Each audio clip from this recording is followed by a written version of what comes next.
नया टायर खरीदना है, कुछ नहीं पता टायर्स के बारे में। डर है कि कहीं कोई गलत टायर ना उठा लाओ या कोई पुराना टायर ना चिपका दे कहीं आपको। वेल, कोई बात नहीं, I have got you covered.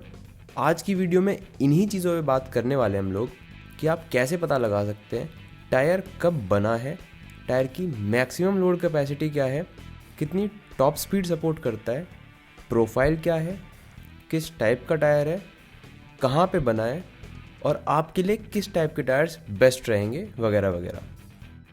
और आगे बढ़ने से पहले मैं आपको बता दूं कि ये सारी इन्फॉर्मेशन टायर आपको खुद दे देगा, बस आपको रीड करना आना चाहिए। और आज की वीडियो में मैं आपको वही बताने वाला हूँ कि कैसे कैसे आप रीड कर सकते हैं इसके ऊपर डले हुए कोड्स को। तो जल्दी से वीडियो स्टार्ट कर लेते हैं। मेरा नाम है आशीष, चैनल का नाम है स्टीरियोपीडिया एंड लेट्स बिगिन। सबसे पहले हम बात करेंगे टायर प्रोफाइल के बारे में।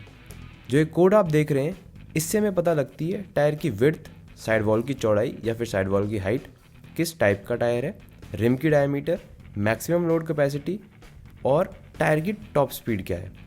इसको कैसे रीड करना है वो मैं भी आपको बता देता हूँ। इस कोड में जो पहला नंबर है वो रिप्रेजेंट करता है टायर की विड्थ को, वो भी मिलीमीटर में, जो कि इस टायर के केस में हमें दिया हुआ है 195 mm। आसान शब्दों में बोलूँ तो टायर की चौड़ाई।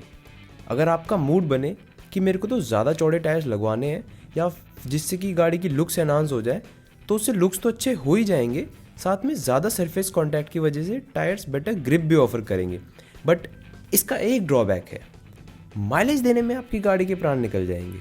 टायर के ज़्यादा सरफेस कांटेक्ट होने की वजह से रोलिंग रेजिस्टेंस बढ़ेगा और एज अ रिजल्ट आपकी गाड़ी का माइलेज गिरेगा। और कितना ज़्यादा गिरेगा वो इस चीज़ पे डिपेंड करेगा कि आप कितने ज़्यादा चौड़े चौड़े टायर्स लगवाते हैं। जो कंपनी ऑफर करती है वो मान लो कि ऑप्टिमम लेवल है हर चीज़ में, जैसे कि साइड वॉल की हाइट, टायर की विड्थ, रिम, सब कुछ एकदम परफेक्ट है। अगर आप बढ़ाते या घटाते हो कोई भी चीज़ तो थोड़े बहुत ग्रेडियंट से चेंज करोगे तो ज़्यादा फर्क नहीं आएगा, बट आप ज़्यादा ऊपर नीचे करोगे तो माइलेज पे असर पड़ेगा, साफ साफ दिखेगा। और वो इससे नेक्स्ट नंबर देखें तो वो डायरेक्ट मेजरमेंट नहीं है बल्कि रेशियो है टायर की साइड वॉल का उसकी विड्थ के साथ, जो कि इस केस में है 60%। इसको कैलकुलेट करेंगे तो ये बनता है 117 mm। ये होगी इसकी साइड वॉल की हाइट। अब ये बेनिफिट देती है कुशनिंग में कि रास्ते में गड्ढे वगैरह हैं या ख़राब रास्ते हैं, उस केस में कितनी कुशनिंग प्रोवाइड कर पा रहा है आपका टायर। ये चीज़ सस्पेंशंस और टायर्स दोनों पे डिपेंड करती है। अब इसका मतलब ये नहीं है कि कुशनिंग दे रही है तो मैं जितनी चौड़ी से चौड़ी साइड वॉल्स वाले टायर हो सके वो लगवा लूँ, नहीं। ये समझ लो ओवरऑल आप टायर का जितना डायमीटर बढ़ाओगे उतना ही टॉर्क बढ़ेगा और घूम फिर के फ्यूल इकोनॉमी पे फ़र्क पड़ेगा, तो इसलिए उसको भी ज़्यादा नहीं बढ़ाना है। इससे आगे आता है एक अल्फ़ाबेट आर, जो कि डिनोट करता है रेडियल टायर को। यहाँ टायर की कंस्ट्रक्शन लिखी होती है। आज के टाइम पे नॉर्मली दो तरीके के टायर्स आपको मिलेंगे, रेडियल कंस्ट्रक्शन और दूसरे बायस या क्रॉस प्लाई कंस्ट्रक्शन। रेडियल के केस में आपको यहाँ आर मिलेगा और बायस के केस में कुछ नहीं मिलेगा। इन दोनों में क्या फ़र्क होता है वो किसी और वीडियो में अच्छे से देखेंगे। इसके आगे है व्हील रिम का डायमीटर, जो कि इंचेस में है। ये ध्यान से सुन लो, ये टायर का डायमीटर नहीं है, इसके अंदर किस साइज़ की रिम या कह सकते हैं व्हील लगेगा ये उसका डायमीटर है। इस केस में यहाँ 16 लिखा हुआ है, इसका मतलब 16 इंचेस के व्हील्स पर लगेगा, बेशक अब स्टील व्हील पर लगाओ या एलॉय व्हील पर। और टायर का साइज़ निकालने के लिए आपको व्हील साइज़ में साइड वॉल की मेजरमेंट्स जोड़नी पड़ेंगी, उसके बाद आपको टोटल टायर का डायमीटर पता चलेगा। इससे अगला नंबर डिनोट करता है मैक्सिमम लोड कैरिंग कैपेसिटी को, जो कि आप इस वाले चार्ट से वेरीफाई कर सकते हैं। इसका मतलब है कि एक अकेला टायर कितना वेट उठा सकता है, जो कि इस केस में हमें कोड दिया हुआ है 89। इसको यहाँ चेक करोगे तो आपको दिखेगा कि इसकी लोड कैरिंग कैपेसिटी है 580 kgs। अगर गाड़ी है और चारों टायर सेम है तो 4 से मल्टीप्लाई कर लो, उतना टोटल वेट कैरी कर सकते हैं आपकी गाड़ी। बाइक है तो 2 से कर लो, उसका निकल जाएगा। और अगर 3, 4, 5, 6 कितने भी पहिए वाली गाड़ी है या व्हीकल है कोई भी, उसके लिए उसके हिसाब से देख लेना। इससे आगे बढ़ने पे हमें मिलती है इसकी टॉप स्पीड रेटिंग, जो आप इस चार्ट से वेरीफाई कर सकते हैं, जो इस टायर के केस में हमें दिया हुआ है कोड H। इसका मतलब है टायर 210 किलोमीटर पर आवर की स्पीड तक जा सकता है। इसका ये मतलब बिल्कुल भी नहीं है कि आपकी गाड़ी स्पीड तक जा सकती है। मैंने बहुत सारी रील्स और शॉर्ट्स में लोगों को ये क्लेम करते देखा है कि इस नंबर को देख लो, फिर इसकी चार्ट से वैल्यू देखो और वही आपकी गाड़ी की टॉप स्पीड है। जी नहीं, बिल्कुल भी नहीं। ये पेट्रोल नेक्सॉन का टायर है। ये 210 की स्पीड क्लेम कर रहा है और कंपनी क्लेम करती है नेक्सॉन की टॉप स्पीड 180।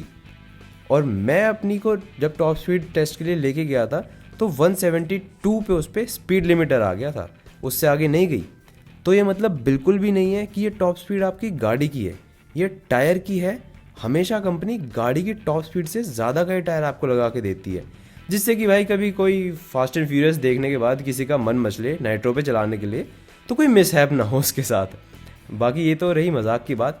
इसका सिर्फ ये मतलब है कि 210 की स्पीड तक ये टायर आपका साथ निभाएगा अच्छे से, और इससे ऊपर दौड़ाओगे तो गाड़ी राम भरोसे।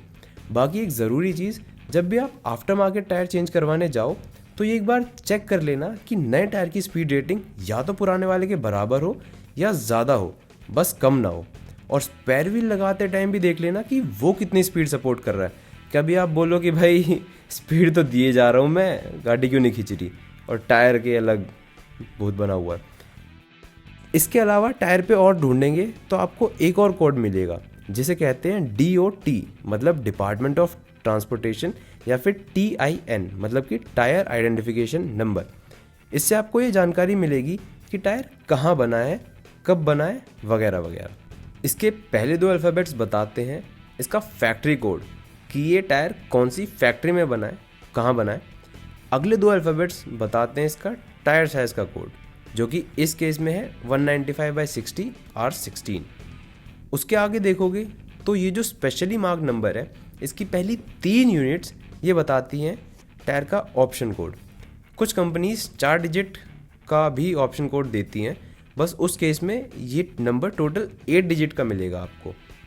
और इसमें जो है लास्ट 4 नंबर्स हैं ये डिनोट करते हैं डेट ऑफ प्रोडक्शन, मतलब कि टायर कब बना था, वो भी वीक एंड ईयर के फॉर्मेट में।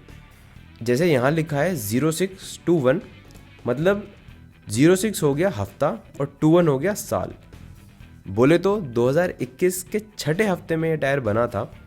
इसका फ़ायदा आपको उस केस में मिलेगा जब दुकान वाला आपको ज़्यादा पुराना स्टॉक में रखा हुआ टायर बेचे, या फिर सेकंड हैंड कार खरीदते टाइम ओनर बोले कि ये ओरिजिनल टायर है या फिर ये अभी नया नया टायर है। या फिर कई केसेस में काफ़ी बार होता है कि पुराने टायर्स पे पूरे घिसे हुए होते हैं, उन पे वापस से ट्रेल बना के फिर से बेचा जाता है। तो इन सब केसेस में आप एक बार क्रॉस चेक कर सकते हैं। और इन सब के अलावा आप देखोगे तो एक जगह आपको साफ साफ लिखा मिलेगा कि टायर की मैक्सिमम लोड कैपेसिटी क्या है और कितने टायर प्रेशर पर है। जैसे ऊपर एक कोड लिखा हुआ था 89 और उसको टेबल से वेरीफाई करना था, यहाँ आपको क्लियरली लिखा भी मिल जाएगा। जैसे कि यहाँ लिखा है maximum load 580 kgs at 44 psi। इसका मतलब ये नहीं है आपको 44 psi का टायर प्रेशर मेंटेन रखना है, उसके लिए आपके व्हीकल पर ही गाइडलाइन मिल जाएगी आपको कि नॉर्मली कितना टायर प्रेशर रखना है उसके अंदर। बाकी आपको कंपनी की ब्रांडिंग मिल जाएगी टायर पे, और कार के टायर के केस में आपको लिखा मिल जाएगा कि कौन सी साइड अंदर रहेगी और कौन सी साइड बाहर। और इसके अलावा भी कुछ कोड्स मिलेंगे आपको टायर पे, बट उनकी ऐसा नीड नहीं पड़ती हमें नॉर्मली, तो उन पे बातचीत कभी और आज की वीडियो को यहीं पे ख़त्म करते हैं। बाकी अगर कुछ भी पसंद आया हो या अच्छा लगा हो तो आप लाइक शेयर सब्सक्राइब कर सकते हैं चैनल को। और अगली वीडियो में हम जानेंगे लो प्रोफाइल और हाई प्रोफाइल टायर्स के बारे में, क्या इनके फ़ायदे रहते हैं, क्या नुकसान रहते हैं, और भी ऊपर नीचे का कुछ। बाकी तब तक के लिए राइड सेफ, ड्राइव सेफ, जियो जीने दो और टाटा।